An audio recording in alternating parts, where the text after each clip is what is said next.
आप देख सकते हैं कि मेरे हाथ में यूनिस्टोन कितने ही सालों से अगर वो पत्थर आपके गुर्दों में हो या पित्ते में, ग्लैडर के भी जहाँ पत्थर होता है ऑपरेशन से नहीं निकलता, लेकिन ये दवा खाने के बाद वो आपको जो यूरिन के जरिए जो है पूरा होकर निकल जाएगा। जहाँ बड़े बड़े ऑपरेशन फेल हो जाते वहां पर ये दवा काम करती है।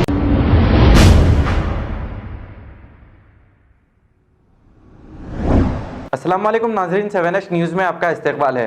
विकाराबाद के इलाके में एक स्कूल बस बेकाबू होकर सुल्तानपुर के करीब एक तालाब में गिर गई। बताया जा रहा है कि इस बस में करीब 40 स्टूडेंट्स मौजूद थे, जिन्हें रेस्क्यू टीम ने रेस्क्यू कर लिया और इस हादसे में कोई जानी नुकसान नहीं हुआ। आइए देखते हैं ये रिपोर्ट।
आप देख सकते हैं कि मेरे हाथ में यूनिस्टोन कितने ही सालों से अगर वो पत्थर आपके गुर्दों में हो या पित्ते में, ग्लैडर के भी जहाँ पत्थर होता है ऑपरेशन से नहीं निकलता, लेकिन ये दवा खाने के बाद वो आपको जो यूरिन के जरिए जो है पूरा होकर निकल जाएगा। जहाँ बड़े बड़े ऑपरेशन फेल हो जाते वहां पर ये दवा काम करती है।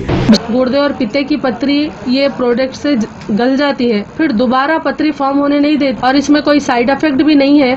R&S यूनानी pharmacy, first floor opposite Canara bank, Bahadurpura, x road, Hyderabad. खबर है शहर की, खबर है गाँव की, खबर है सारी दुनिया की। 7H न्यूज़ पसंद आए तो लाइक कीजिए, शेयर कीजिए और सब्सक्राइब करना ना भूले। 7H news.